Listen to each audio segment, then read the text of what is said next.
What's good, y'all? It's Alex Kamunya here, and I'm back with another video. Welcome to Real Estate 101. Today, we're going to be talking about terminology. Let's get into today's video. I guess I got my swagger back. Class. Settle down. Have a seat. Let's get class started. So it has come to my attention that as long as I've been talking about real estate, we've been doing the podcast, I've been putting out these videos, I'm getting a lot of questions that are honestly pretty elementary. And there's nothing wrong with that, but I did realize that, so that made me actually realize that, okay, it's time for me to kind of break down a lot of these concepts that are really fundamental to being a real estate investor. So that's what we're going to be doing today. So that being said, the attendance sheet is going around the classroom right now. So y'all be sure to put your first and last name, sign it, and also be sure to hit that like button for that YouTube algorithm so that they know that this is good content that needs to get pushed out there more. But let us get class started. So the first thing that I want to talk about, and the most fundamental aspect of real estate, is defining what real estate actually is. And I know a lot of y'all think you actually know what it is, but I think you need the technical definition as well. So what actually is real estate? We hear the term all the time, and we kind of just associate it with anything that is just a building, and for most people just a house, but it goes a lot deeper than that. Real estate by definition is the land and any improvements made on that land. So the land is considered real estate, and the building or the structure on top, or any, physical improvements, man-made improvements that are permanent to that land, are also part of the real estate, right? So real estate is just a form of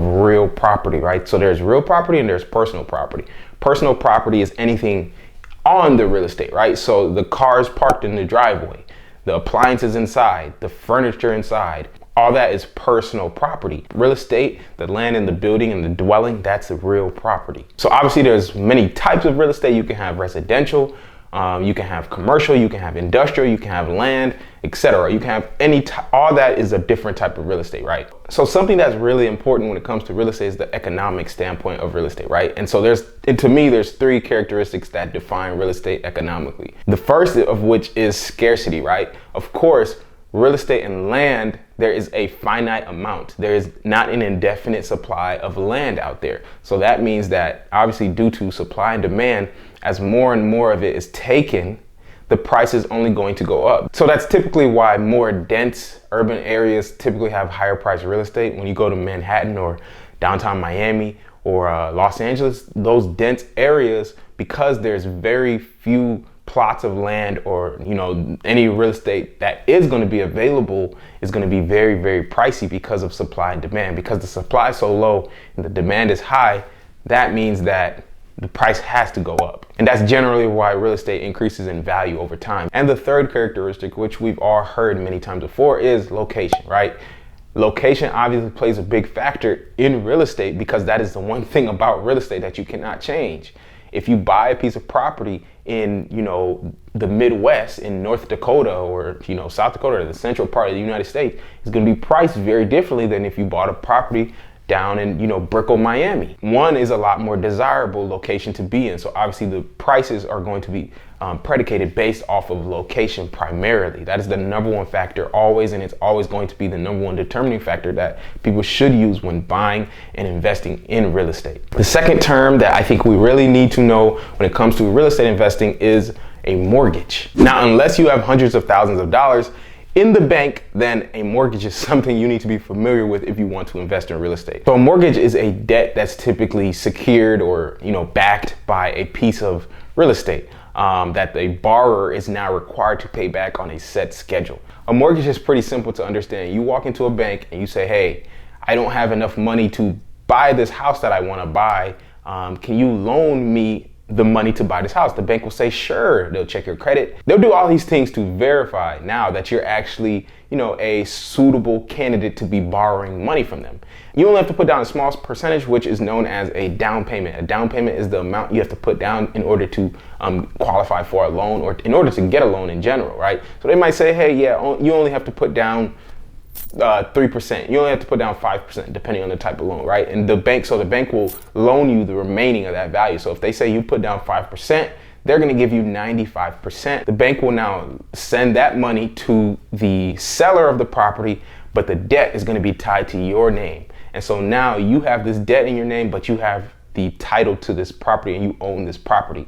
And you're gonna pay the bank principal and interest every single month. So the principal you pay every month is the amount that you borrowed, right? So if you go to a bank and you borrow $90,000, they're gonna charge you, let's say 5% interest every single month. You're paying a portion of that payment is going towards that principal 90,000 that you borrowed, and a portion is going to that 10% interest that they charge you to, until you typically 15 to 30 years later, until that property is now owned free and clear, meaning there's no debt on this property and you own it. So as long as you continue to make your payments on time and in full, the bank is happy. You will never hear from them ever in your life.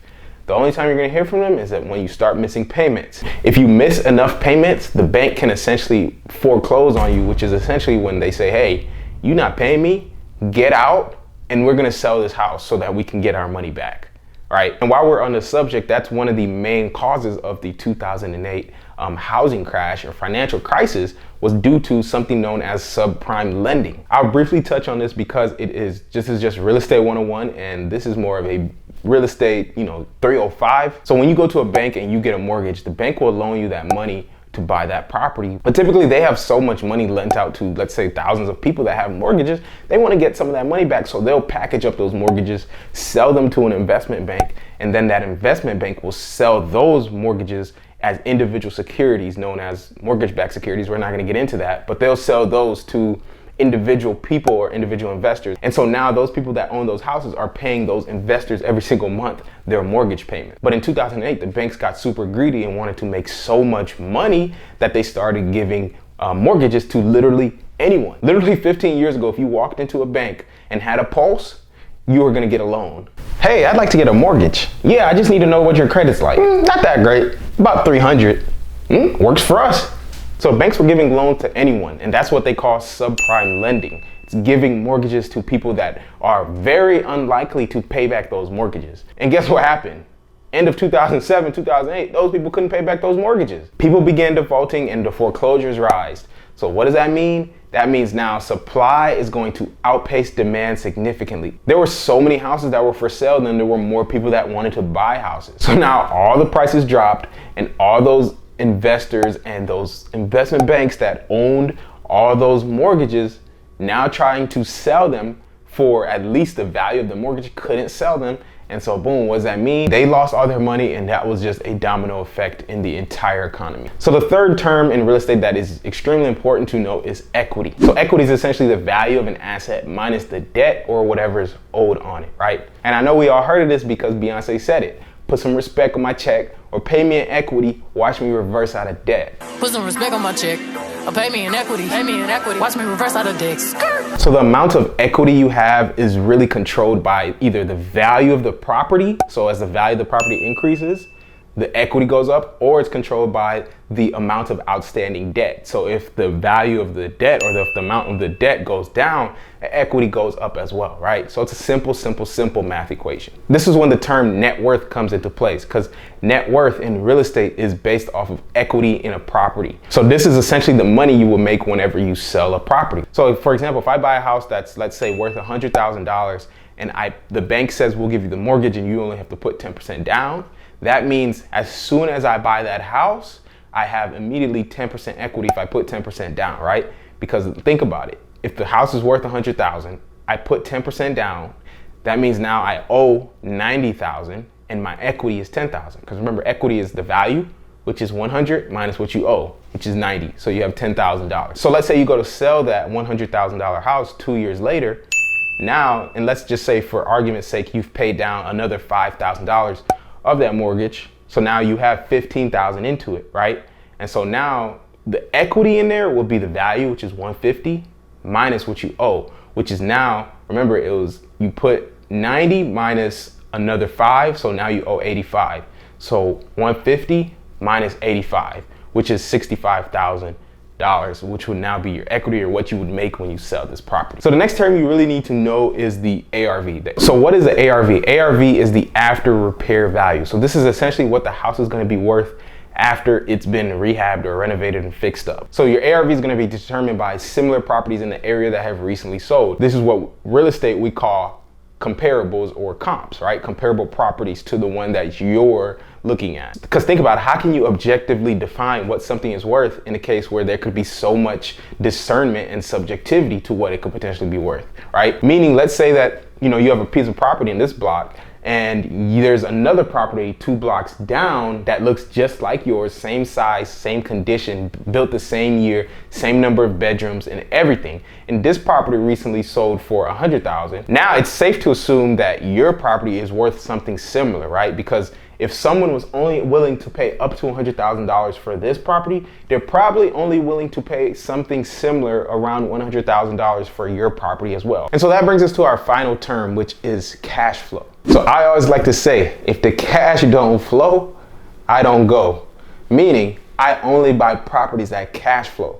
What is cash flow? Cash flow is essentially the money remaining after you've paid all your expenses. In regards to real estate, it's the money remaining after you've paid your expenses with the rent that you got from the tenant living in your rental property, right? So cash flow is the profit on the property, right? And so all your expenses could include your mortgage, obviously, the principal and interest, the taxes, the insurance, the vacancies, the repairs, the management, the capital expenditures. All of those things are included into your expenses to determine what your true cash flow is. So when I say that, it means that after I pay all those expenses and account for all those things, I'm not going to get into it in this video, I've talked about it in a previous video, but after I account for all those things, there should be money left over every month, meaning this property is not a liability for me, it is an asset. An asset is anything that puts money in my pocket, and a liability is anything that takes money out of my pocket. If I have a rental property and I'm still paying money every month to pay this mortgage because the rent isn't high enough to cover it, that's a bad property for me to buy because it's not an asset. I only buy things that are gonna give me financial freedom, and I can only do that with acquiring cash flow. So cash flow is the money that you're gonna live off of when you achieve financial freedom. Like, I gotta tie everything back into financial freedom. That's what this channel is all about. That's what I'm all about. So class, those are the most important terms. Please study them. Make sure you drill them in your head. They will be on the first midterm of the semester. So if you still don't understand them, please come to see me in my office hours in the comments, and I'll be sure to answer any questions that you might have in more detail. But yes, that is it for this video. I hope y'all gained something of value from it. If you did, I'd appreciate if you hit that thumbs up button. The YouTube algorithm needs to know that this is good content that needs to get pushed out there. But yeah, other than that, I will see y'all in the next one.